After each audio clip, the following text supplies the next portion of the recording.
Breaking news mga kabayan, China, nagpakita ng lakas sa Taiwan Strait. Taiwan na bahala nga ba? Pangalawang breaking news. Yemen, pinabagsak ang isang malaking drone ng Amerika. Pangatlong breaking news. China kinabahan, American Navy nasa Scarborough Shoal. Bago tayo magumpisa, baka pwede pa like ng video na ito. Malaking bagay na to sa aming mga content creators. Maraming salamat po.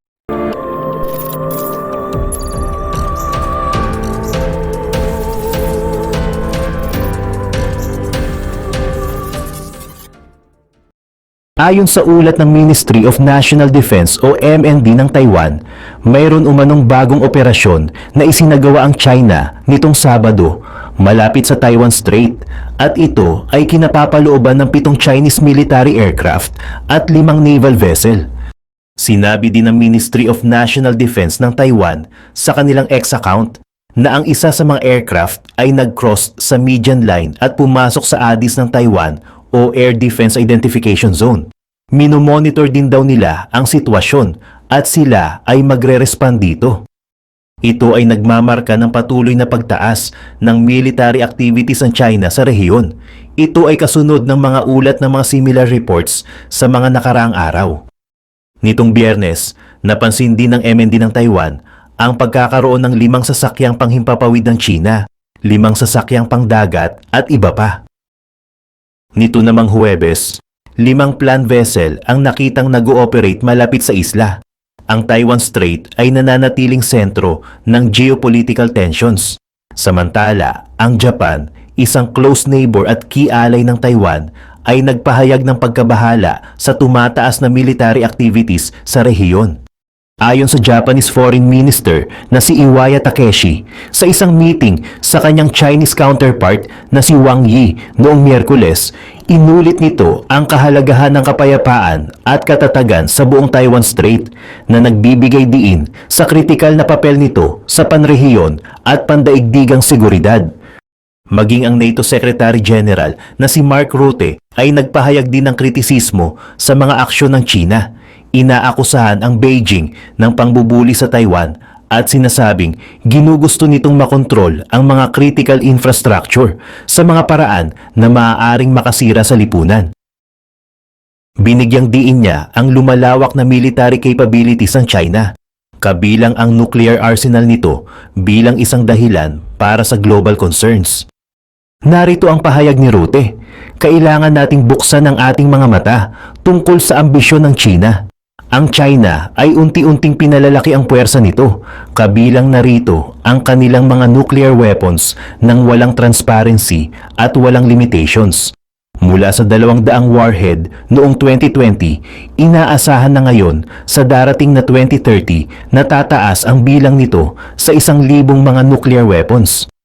Samantala, sa iba pang mga balita, iniulat ng local media sa Yemen noong Sabado ang pagbagsak ng isang American reconnaissance drone sa ibabaw ng Yemen. Kinumpirma din ng Israeli media ang ulat na nagsasabi na ang isang advanced na reconnaissance drone na MQ-9 na pag-aari ng militar ng US ay pinabagsak sa airspace ng Yemeni. Hindi ito ang unang pagkakataon na nagpabagsak ng mamahaling MQ-9 drone ang Yemeni Armed Forces sa airspace ng kanilang bansa.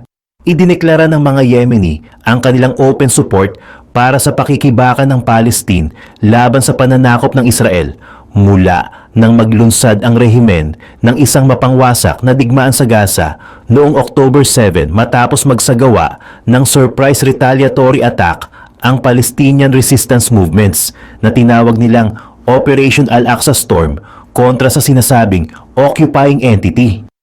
Sinabi ng Yemeni Armed Forces na hindi nila ititigil ang kanilang mga pag-atake hanggang hindi inihihinto ng Israel ang kanilang ground at aerial offensive sa Gaza, na pumatay ng hindi bababa sa 27,000 katao, kabilang din ang mga nasugatang mga individual na umabot na sa humigit kumulang 67,500. Ang Estados Unidos at Britain noong Disyembre ng 2023 ay nag-anunsyo din ng isang military coalition na tatarget naman sa Yemen bilang pagsuporta ng mga ito sa Israel.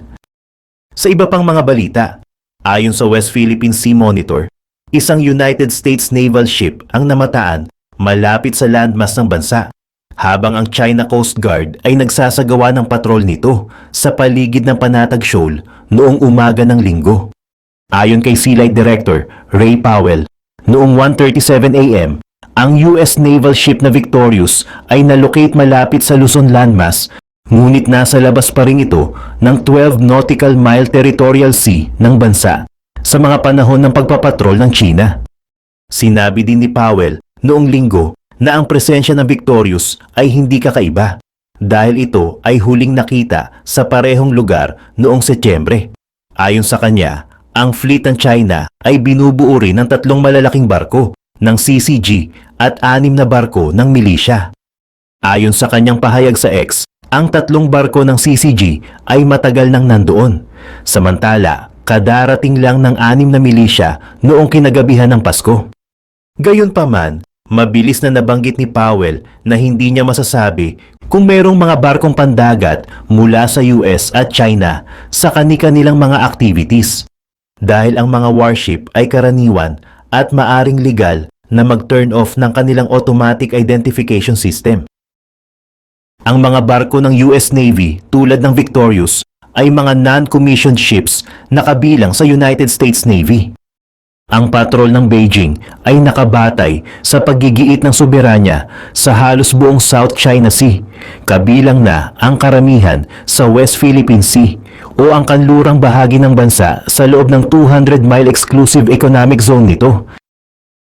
Ang storya ng tagumpay ng China ay isang kwento ng tubig, mula sa umuusbong na kultura ng Han sa tabing ilog ng Huanghe hanggang sa mga modernong malalaking barko na naghahatid ng mga produkto sa pandaigdigang merkado.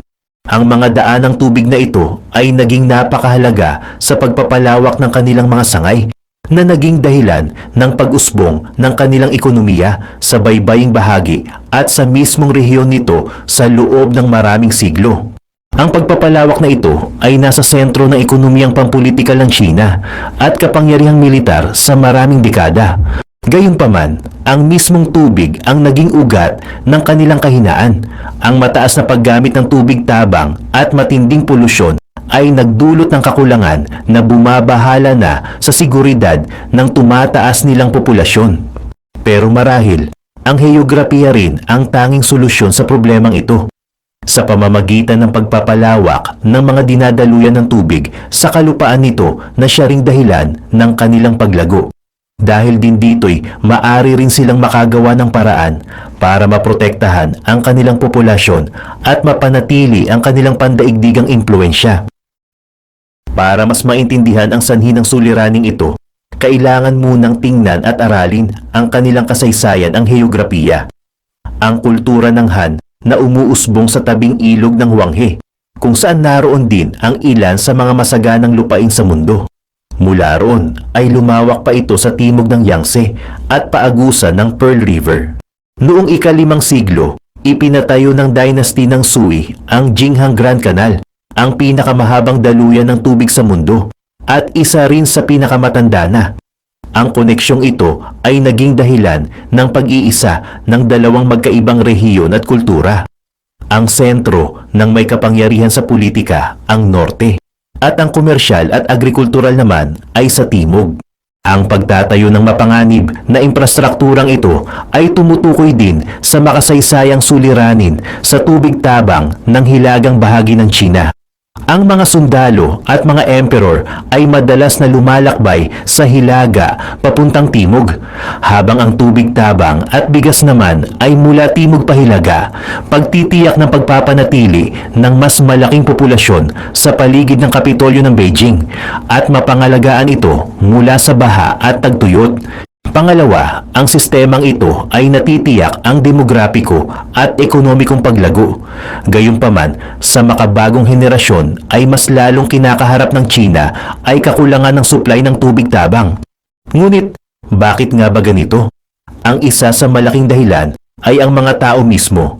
Una na rito, ang ginagawa mismo ng mga tao. Ang malawakang konsumo ng tubig ay tumaas ng 8 beses sa huling 1 siglo dahil sa pagdami ng populasyon, mga pangangailangan sa pagkain at pagbabago ng ekonomiya. Ngayon, ang bawat isa sa China na nagkakaroon ng tubig ay nasa ika-4 na bahagi lamang sa karaniwan sa kabuuan sa mundo. Sa nakalipas na 60 taon, ang populasyon ng China ay mayroon ng higit sa doble ang bilang. Sa Beijing pa lamang, mula sa 14 ay umabot ito sa 21 milyon nang hindi lalagpas sa 20 taon. Ang pagtaas na ito hindi pantay na naibahagi sa heograpiya. Kung titingnan natin ang pagbabahabahagi ng populasyon ng China, makikita na karamihan sa mga tao ay nakatira sa silangan, sa mahabang baybayin, at sa ilang sulok nito gaya ng mga nasa paligid malapit sa Sichuan. Ang kilalang Heihe-Tengchong Line ay eksaktong inilalarawan ito. Sa katimugang bahagi nito ay naninirahan ang 74% ng populasyon ng China. Ngunit 43% lamang sa kabuuan ang teritoryo nito.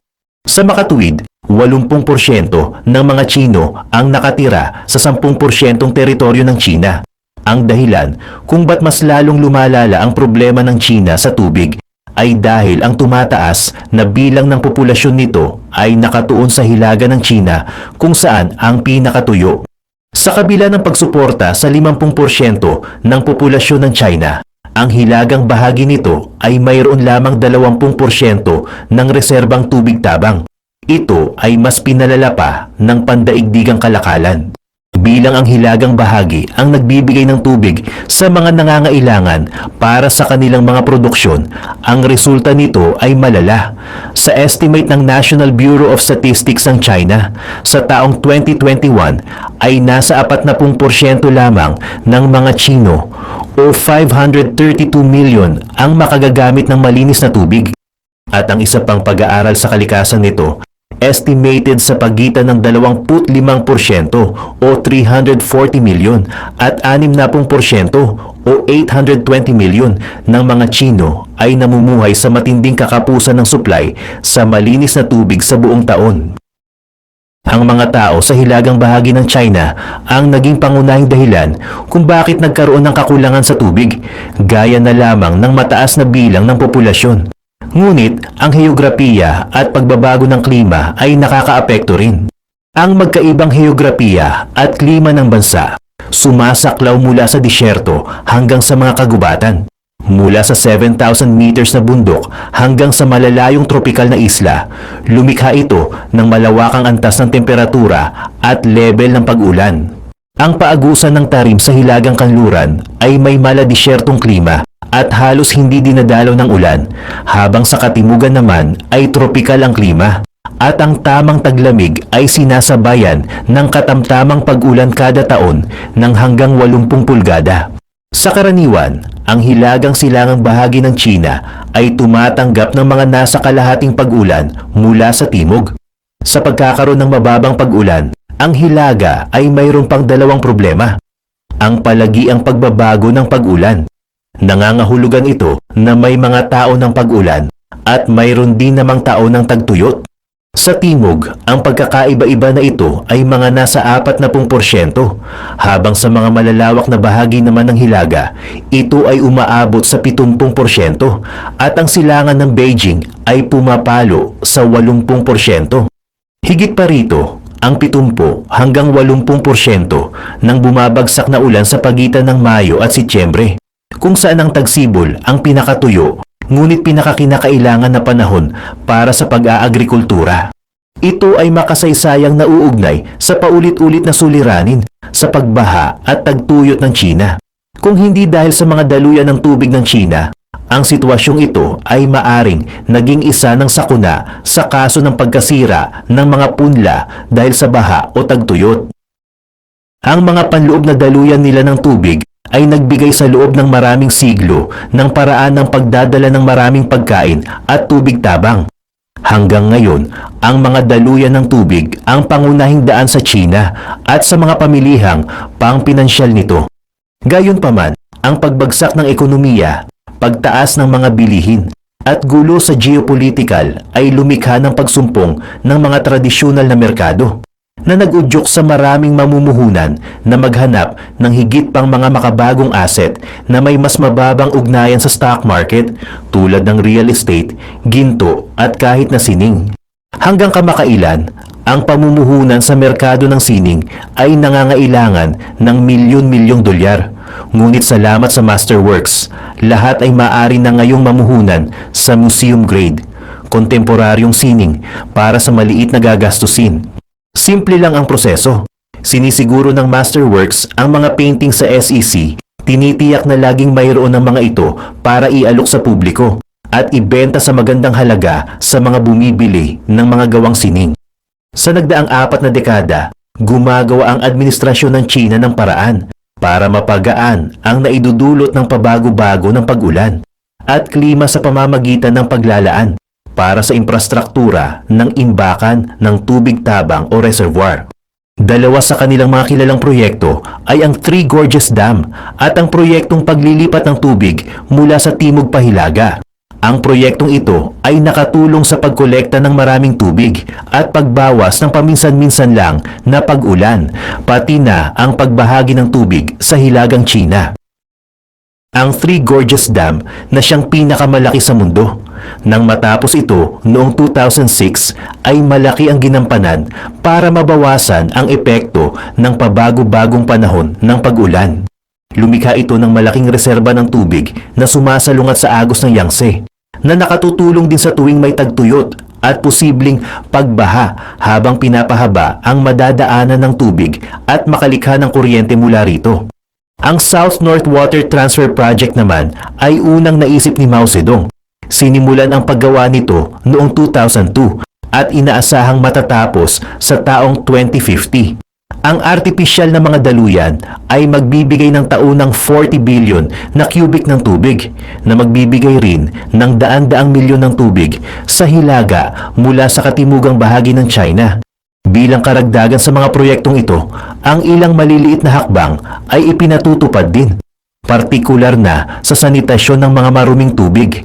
Ito ang naging sentro ng administrasyon ni Xi Jinping na walang tigil na naglaan ng pera at oras sa paglilinis ng mga maruruming tubig mula sa 169 na milyong dolyar noong 2012 hanggang 3.64 na bilyong dolyar noong 2021. Ang mga statistics ng China ay madalas na tinutukoy na mahirap unawain.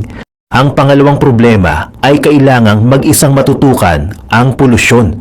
Dahil mula 1980s ang ilog ng China ay mas lalong lumalala ang kontaminasyon ay nakakaalarma na.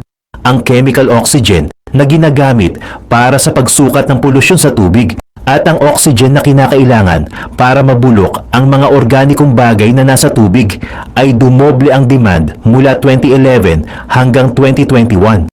Mula 12 hanggang 24 na tonelada, nagsasaad na maraming dumi at basura ang napupunta sa kalikasan. Idagdag pa ang agrikultura at ang pansariling kemikal na ginagamit para rito gaya ng nitrogen, na tumaas ng 2.7, lagpas na sa itinakdang sukat lamang sa dapat na gamit nito. Hindi lamang ang nitrogen, pati na rin ang phosphate na kadalasang ginagamit sa mga palay na isa rin sa labis na pinaggagamitan sa pag-aagrikultura. Ang polusyon sa tubig ay galing din sa hindi direktang polusyon sa hangin.